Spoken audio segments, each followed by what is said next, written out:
Oke, selamat pagi, selamat siang, selamat sore, dan selamat malam untuk seluruh dosen MSIB dan juga teman-teman semua dan semua orang yang menonton video presentasi ini. Jadi, perkenalkan lagi, nama saya Muhammad Raffi Mardito.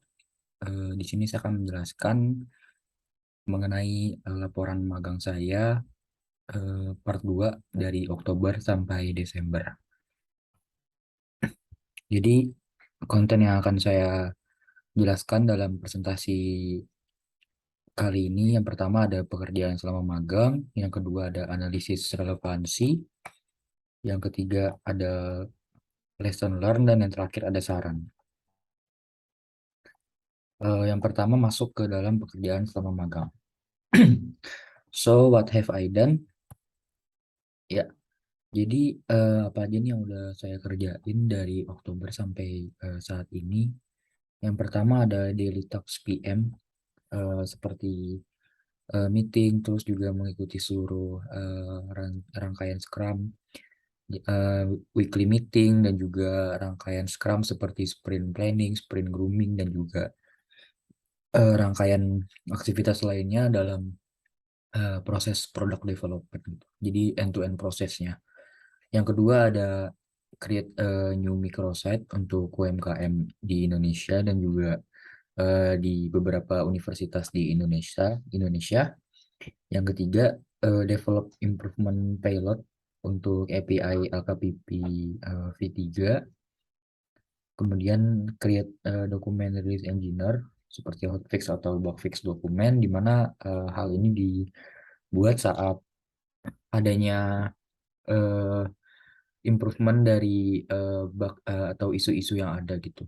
Kemudian juga melakukan project management dan juga membuat tiket di Jira seperti bikin user story untuk setiap task, kemudian menentukan acceptance kriteria, lalu expected result, dan juga user flow atau user journey-nya. Kemudian handle all issue di microsite, dan juga membuat beberapa improvement dalam microsite, kemudian melakukan UAT di setiap pasca proses development, monitoring UAT, atau juga membantu dalam testing UAT tersebut. Kemudian membuat list improvement untuk fitur-fitur di microsite dan melakukan testing negatif test case untuk microsite. Hal itu digunakan untuk membantu menghindari human error dan juga kesalahan-kesalahan lainnya di dalam produk. Kemudian selanjutnya saya akan memaparkan ya atau melampirkan beberapa hasil kerja. Namun mungkin tidak semua saya lampirkan karena beberapa keterbatasan seperti waktu dan juga tenaga. Jadi pertama ini kayak seperti Scrum Activity. Jadi untuk meeting dalam grooming sessionnya, kebetulan karena online jadi tidak ada fotonya, dan saya juga tidak men-screenshot saat meeting, sehingga saya melampirkan uh, thread dalam slide-nya, grooming bug microsite discussion, dan juga ada percakapan tentang diskusinya. Kemudian ini untuk yang create new microsite. Kemudian ini yang development tentang improvement pilot untuk API LKPP v3. Kemudian ini adalah beberapa dokumen release engineer. Dokumen release engineer ini untuk menjadi syarat bisanya sebuah fitur atau sebuah yang ingin di-develop itu naik ke dalam tingkat production. Kemudian ini untuk tiketnya, contohnya salah satu yang saya pernah kerjakan, berisi user story, requirements atau acceptance kriterianya, dan detail-detail lainnya.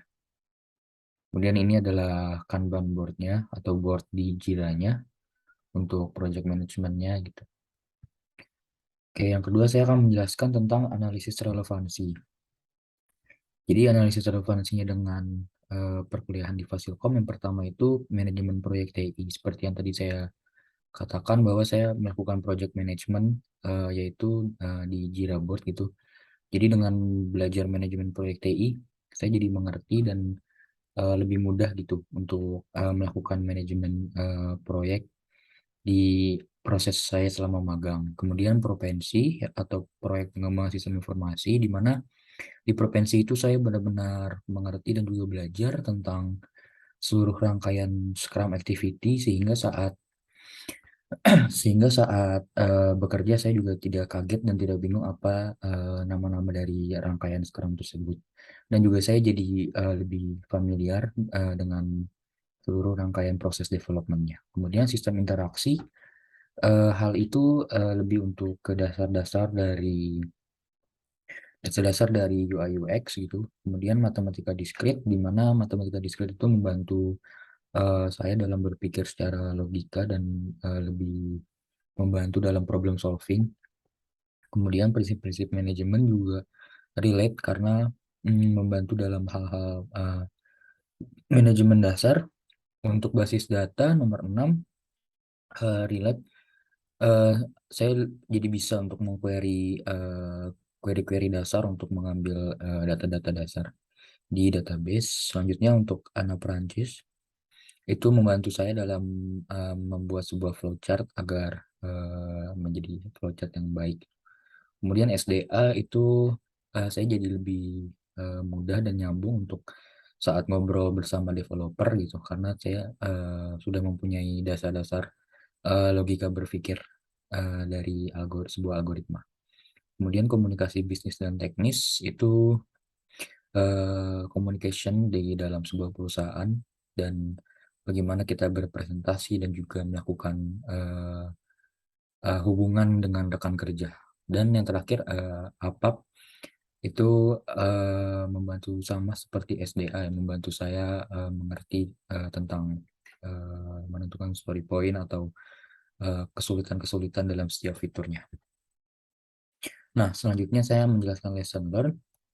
Jadi what I learn dari soft skill-nya, yang pasti time management sangat dibutuhkan di dalam bidang profesi pekerjaan ini. Terus analisis, analytical thinking dan juga reporting. Terus juga teknik presentation yang baik dan benar. Sama communication dan collaboration itu adalah hal yang sangat penting di posisi product management karena kita harus bisa berkomunikasi dan menginfluence seluruh orang agar bisa bekerja sama. Jadi sangat relevan antara communication dan collaboration. Kemudian ada hard skill-nya, pasti skill-skill dari product management.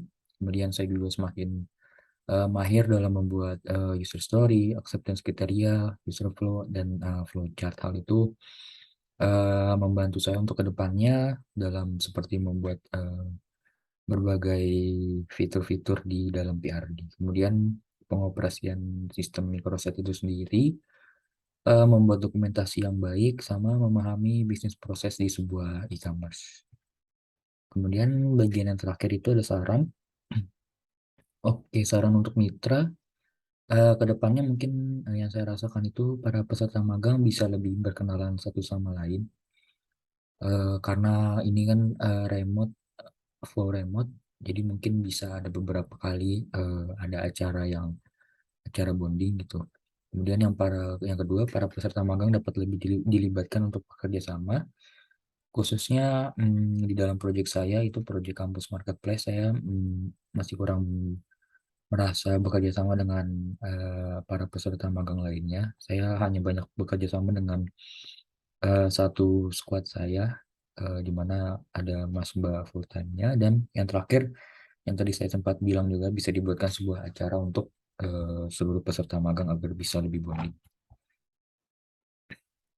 Kemudian seluruh saran untuk fakultas yaitu seluruh persyaratan atau keputusannya gitu, dan seluruh dokumen-dokumen yang diperlukan itu sudah disiapkan dengan matang dan jauh-jauh hari sebelum pendaftaran MSIB dibuka, sehingga saat daftaran MSIB dibuka jadi seluruh calon peserta nantinya tinggal mendaftar dan tinggal menunggu panggilan dari para mitra atau perusahaannya.